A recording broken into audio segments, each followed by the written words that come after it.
It's the Dallas Cowboys taking down the Los Angeles Rams 22-10. Oh boy, here we go. It's going off. The Rams, only 10 points in this game, and did not look good. Let's get this out of the way. Cooper Rush did what he had to do to win this game. He wasn't spectacular, 10 of 16, 102 yards. We can put to rest the quarterback controversy, whatever the media wants to spin for Dak Prescott. 102 yards in this game. Just not much from Cooper Rush. Dak's going to come back. He's going to be able to make things happen. But in this game, the biggest storyline is this Rams team that has not looked good at all. I mean, has not looked good. 10 points in this game. Not as many. What did they have last week against the Niners? Not many points last week. It's what they have 9 points last week. That's what it was. It was like 12-9 as the final score. Yeah, it wasn't a lot. Wasn't a lot. Not a good start from the Rams. Let me ask you this, but before we get into the analysis of this, I'm going to take us back and travel back in time because I had a conversation about this the other day, and it's a good conversation. It's a good thought. Last year, everyone was up in arms about the Kansas City Chiefs because of their slow start. They were winning games, but something just didn't look the same with the Kansas City Chiefs. And you were obviously very high on the Chiefs. You stuck with them, and it proved to be right. They were a great team. They made the playoffs. They made the AFC Championship game. They still did good. The Rams, just coming off of a Super Bowl, starting off extremely slow, extremely sluggish.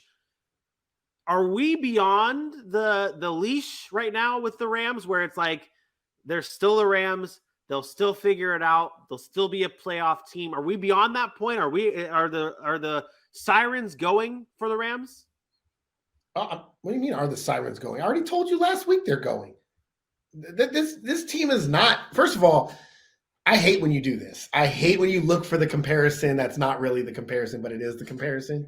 Because it's a fair. It's a fair. It's not fair. It's not fair because the Chiefs and the Rams are two different types of teams. The Chiefs have been consistently winning for 5 years. The Rams have not. The Rams have had up and down seasons multiple times. The Chiefs have not. The Chiefs have been there every single year, despite all the controversy, despite all the things that have gone wrong. That's number one. Number two, the Chiefs have the baddest man on the planet in Patrick Mahomes. And I'm sorry, Matthew Stafford is not Patrick Mahomes. But that's beside the point. And to be honest, the reason the Chiefs were struggling last year was because of Patrick Mahomes. That is the biggest difference here. The Rams are struggling not just because of Matt Stafford. This is not like, oh, Stafford's struggling right now. Maybe it was the elbow. He'll get things right. We know how good he is. That offensive line is atrocious. Their defense is not physical enough. They have trench issues. I said this last week. Made shorts about it. It's on TikTok. It's on YouTube. You cannot play football in the NFL and be successful and beat good teams when you're as poor in the trenches as the Rams are. I'm sorry. Aaron Donald is the second greatest defensive player that's ever stepped foot on the playing field. He can't do it by himself. He can't just be him. The offensive line, the defensive line, the linebacker play, inside the trenches when it matters the most, these guys are bad. They're not good football players. And so because of that, you get pushed around. And teams know that. The Dallas Cowboys, they knew exactly what they were going to do to stop the Rams. There was no chance in hell the Rams were winning that football game. I saw it from the very first play of the game when DeMarcus Lawrence is picking up a fumble. I go, they have no shot. I said the Rams have no shot to win this game unless Cooper Rush absolutely falls apart and throws it to them. The Rams are in deep trouble. This is not just oh no, they're not going to repeat as Super Bowl champion trouble. They better hope they can get into the playoffs. They better hope they can get into the playoffs. That is a jailbreak. And yes, it is the best defensive line right now in football. It's the Dallas Cowboys. They are putting the most pressure on, but the holes, the Rams just don't play very physical. And it's what gets them beat every year in and year out. And now it's biting them in the ass big time because they don't have that offensive line that holds up. They're in trouble. They're in trouble. But that's not the storyline of this game. We want to make it the storyline of this game because they're the Rams and they're defending Super Bowl champions. Storyline of this game is the Dallas Cowboys are a championship defense. A championship Super Bowl caliber defense. And that is the first time this year is the first time you can say that about the Dallas Cowboys since the 1990s.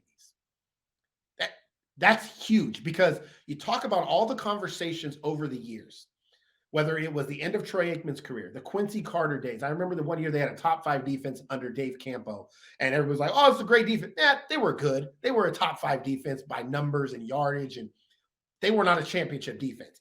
You bring in Tony Romo, and the excuse makers of Tony Romo, myself included, because I thought he was a great quarterback, was he never had the opportunity to play with an elite defense because he had a great offense, but no defense.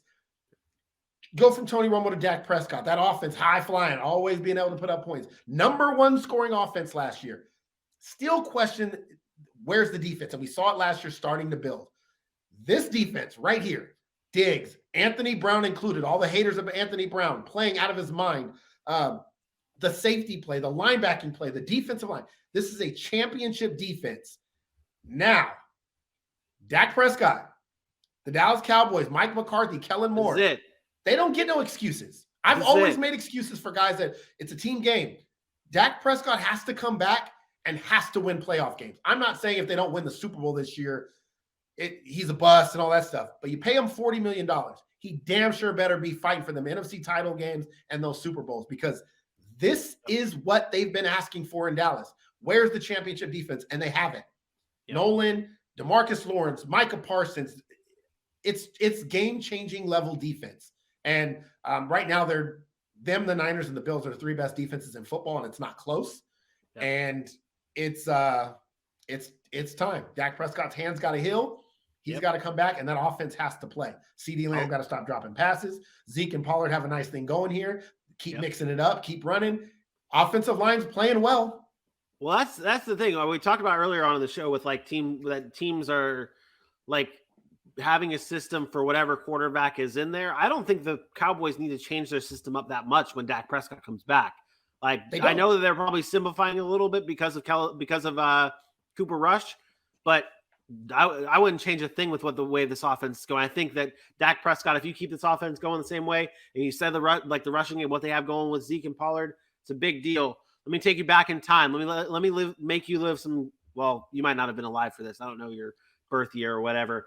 But this is the first time since 1972 that the Cowboys have held each of their first 5 opponents to under 20 points per game, or 20 points.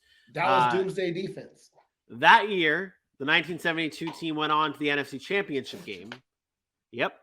Maybe they can do the same thing this year. This is the only team this season to not allow multiple touchdowns in a game. You completely froze, so I didn't hear any of that. I completely froze.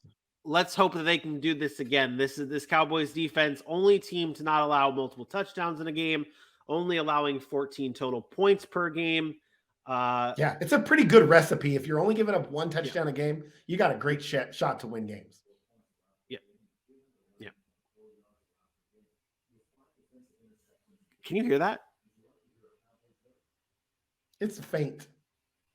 That was my Amazon device, the A word we call it, recognizing me talking about the Cowboys, and it just read off to me all the Cowboys' defensive stats. What a world! Yeah, so I mean, we can do that because the Cowboys are now 4-1. But I wanted to say one more thing. Mike McCarthy did come out and say it sometimes is a blessing to lose your guy, to lose your starting quarterback, because you start to have to get back to fundamentals and basics. And he said what they realized is maybe they don't have to do so much with Dak Prescott. Maybe it can literally be the same offense, but get more dynamic plays from him because he's a more dynamic player. I think they wanted to get back to the running game this year. I think they've done that at the start of the year. But look at the way they ran the football the first week. They didn't. And then Dak goes down, and then they all of a sudden say, oh, well, we got to run the football now. And it works. And you're like, you know what? Why didn't we just do that with Dak? It makes him a better player. Not saying he can't go out and win it with his arm, but why do that if you can just win it on the ground and make dynamic plays on the outside? I hope that they stay with the plan and they continue to do that, because I think that's the recipe for this Dallas Cowboys team. That defense is a championship level defense. There's no mistake about it. The way they pressure the quarterback is like no other. They don't care about the running game. They will let you run the football. They will let you run the football, but they're taking their chances that when you drop back to pass, our guys are going to be able to create pressure, which creates turnovers and sacks and long yardage, and that'll help in the running game as the day goes on. I'm excited for this next weekend's game. It's going to be fun. It's going to be their first. This is going to be their toughest test because Philly is dynamic. How this defense plays against Philly is going to go a long way in what we think that Dallas can do going forward.